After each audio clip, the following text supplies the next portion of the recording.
I'm Mademoiselle Lily, said the governess of the Kempskis. Sergi and Ola. Yes, that's Maya, said Miss Minton. She's charming, so graceful. Yes, she's a good child, said Miss Minton. Mademoiselle Lily looked at her from under arched eyebrows. And of course the twins, she added politely. They're always so tidy, so clean. Both women watched the two stolid girls revolving as relentlessly as metronomes to the music. Yes, it's difficult for them, said Miss Minton. They've not been used to having other children around. But now your Maya is happy, said Mademoiselle Lily, who seemed to know a little too much about life at the Carters. How musical she is! She and little Netta, and my Sergi also.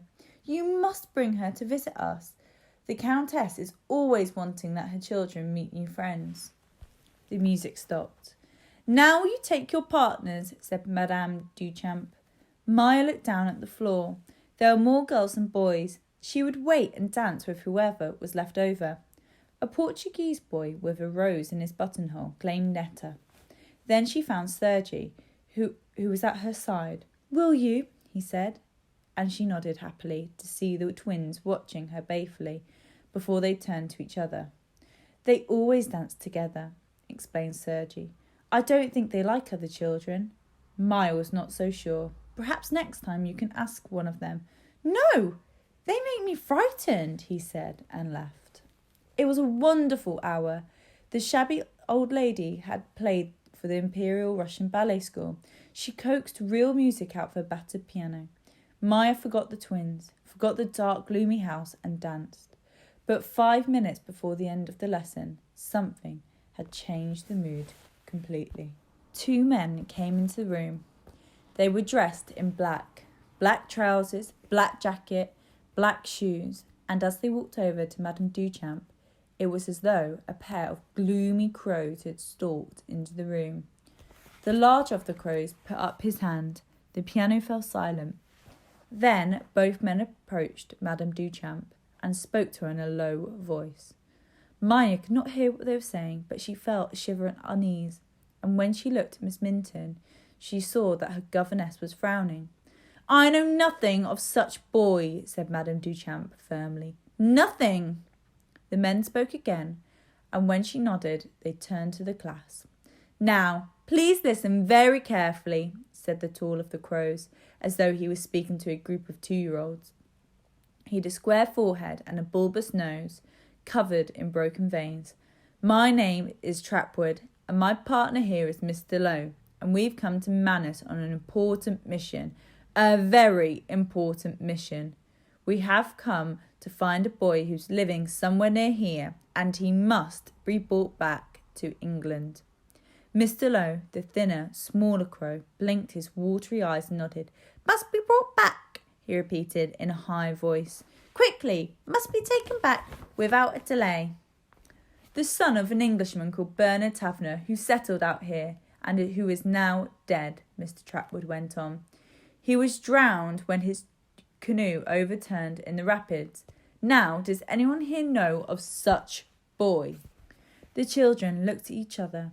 Those that spoke English translated what the crows had said into another language, and everyone shook their heads. What does he look like? Asked a tall girl. We don't know, nor do we know his first name, but he must be found. Mr. Lowe was getting agitated. His voice had risen to an even higher squeak. Still the children shook their heads. Well, if you see anything unusual, anything at all, or anything occurs to you later that makes you think you know where he might be found, you must go at once to the police station. Do you understand me? Said Mr. Trapwood, who seemed to think that the children had lost their wits. Or you can come to the Pension Maria and ask for Mr. Trapwood and Mr. Lowe. What has he done? Asked a brave child, the son of a customs officer. That is neither here nor there, said the taller crow. But he must be found and he must be taken back to England. There might be good news, if it is the right boy, he said. He tried to smile, but only could manage a sinister leer. We will be offering a reward, he added in an oily voice. And remember, anyone hiding such a boy would be guilty of interfering with the law, which means he could be locked up or she, they could be put in prison, squeaked Mr. Lowe. They left then, and Madame Duchamp called for a final polka, but the lightness had gone out for the day. Sergi knew about the crows. They arrived yesterday on the mailboat, and they've been prowling around ever since, asking questions, he said. I hope they do not catch him, said Netta. Maya hoped so too. She hoped so very much indeed. To be found by Mr. Lowe and Mr. Trapwood and dragged back to England seemed to be the most horrible fate. After the dance class, the twins and Mrs. Carter went off to shop and have lunch before their piano lessons in the afternoon. Since the time for Maya's lesson had not yet been fixed, Mrs. Carter gave permission for Miss Minton and Maya to wander around Manus on their own. You will of course not go into any place where they serve native food, she told Miss Minton. Miss Minton said, No, Mrs. Carter, and did not bother to point out that since the Carters had not paid her yet, she could hardly afford to buy Maya a banana, let alone give her a lunch in a restaurant. But they had a lovely time. It rained earlier, but now a fresh breeze blew from the river, and wherever they looked there was something to interest them. A howler monkey sitting on the telegraph pole outside the post office, a cluster of bright yellow butterflies drinking from the water troughs put out for the horses, a pint-sized child lugging a mule on a rope. Maya bought some postcards to send to her friends and asked Miss Minton if she would like to send one to her sister. But Miss Minton said her sister thought postcards were vulgar, so she could do without. I think they might have a look in the museum, she said. It's probably free. Perhaps I could offer them my necklace. What necklace is that? Said Maya, surprised. She'd never seen the governess wearing jewellery. It is made up of milk teeth of my sister's children. She gave it to me as a farewell present. She has 6 children. There are a lot of teeth, said Miss Minton in an expressionless voice. The museum was behind the customs house, not far from the river and the docks. It was a yellow building with a domed roof, and the words Museum of Natural History painted on the door. Inside there was a marvellous jumble of stuffed animals in glass cases, skeletons hanging from wires, drawers full of rocks and insects and feathers. There were 3 rooms downstairs and 2 more upstairs, which housed tools and carvings made by the Indians from all over the Amazonia. Maya and Miss Minton wandered about happily. Some of the stuffed animals were unusual. A mantonay, a kind of sea cow which looked like a great grey potato with little bumps and knobs on its skin, and a forest tarsola. But some were just ordinary animals that people had brought in from the jungle. And in one glass case there was a stuffed Pekingese labelled Billy, the faithful friend of Mrs. Arthur Winterbotham. Museums do not usually show stuffed lapdogs, but the curator was an Englishman and a kind heart, and Mrs. Winterbotham, who had raised a lot of money for the museum, had really loved her dog. Maya was admiring a shrunken head when she heard a small exclamation, and turned to find Miss Minton was standing in front of a display case showing specimens of dried plants. The plants did not seem to be particularly exciting, but Miss Minton was so absorbed that Maya came over to stand beside her. In a tavern collection of medicinal plants from Tapajupi Valley, she read. The plants were carefully labelled with their names and what they were used for. A few Maya had heard of: quinine bark to treat malaria, morning glory seeds to bring on sleep, but most were strange to her. This is one of the most important collections in the museum, said a voice behind them. They found that Professor Glastonbury, the curator, had come out of his office. He was a fine naturalist, Taffner.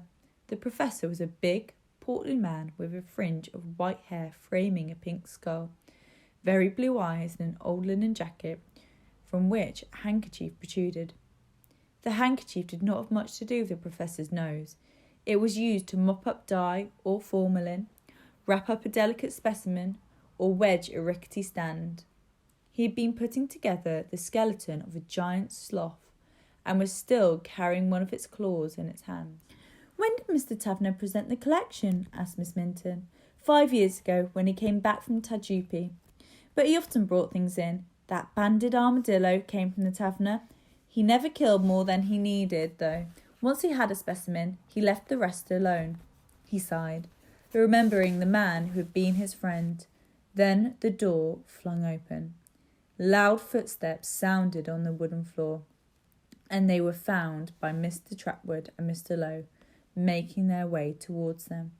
"Oh no, not the crows again," whispered Maya, and was frowned into silence by Miss Minton, who pulled her away from the display case and led her out of sight behind the mantonnet. "Professor Glastonbury?" asked Mr. Trapwood, wiping his face. Black suits are not the best things to wear in the tropics. He was sweating heavily. The professor nodded. "We understand that you knew Bernard Tavener, that he gave a collection to the museum." The professor nodded again. "Medicinal herbs, very interesting. Over there." The crows looked disappointed. They probably expected stuffed jaguars and enormous throwing spears. "We'd like to ask you some questions about Mr. Tavener," said Mr. Trapwood. "Trapwood and Lowe, private investigators."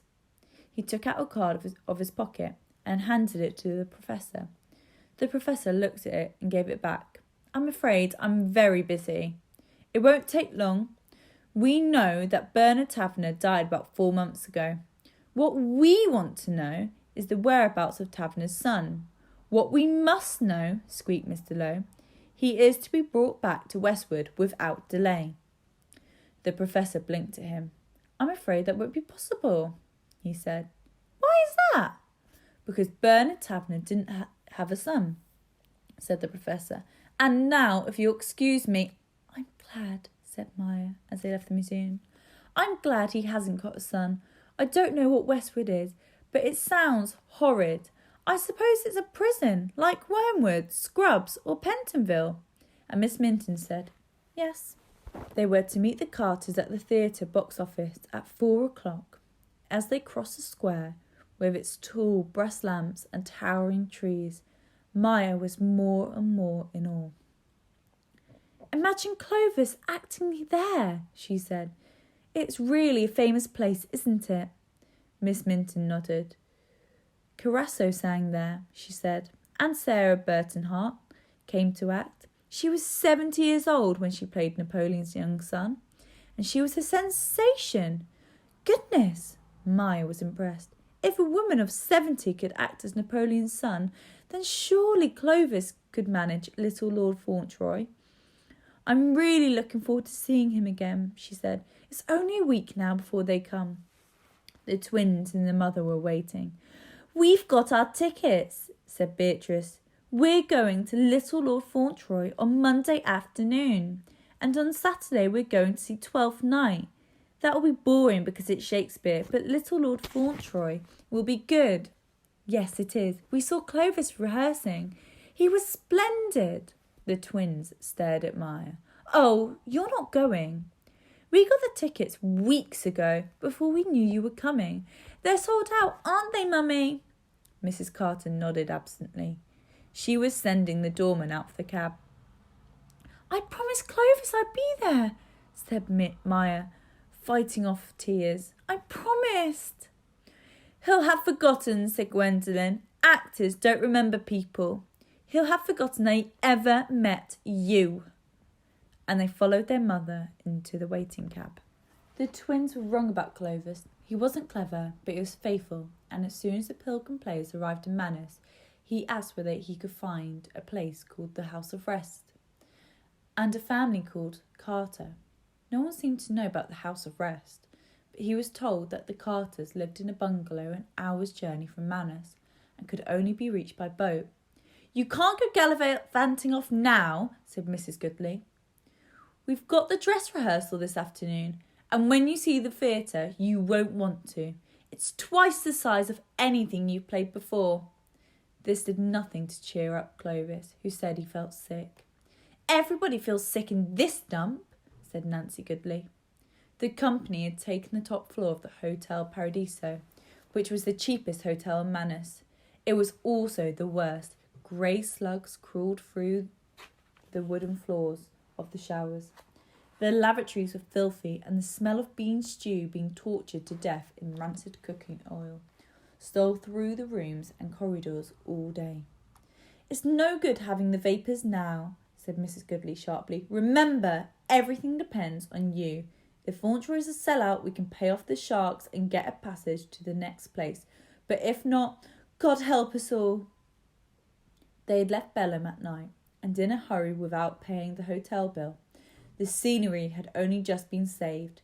The hotel manager had tried to get hold of it to sell, but they had managed to get it loaded onto the boat in the nick of time. Clovis sighed. He knew his lines, he knew his movements. The part was not difficult, and his voice seemed all right. If it was all right most of the time, but sometimes. If only he could see Maya before the first performance. Maya Miss Minton always made him feel safe. But Maya was coming. She had promised.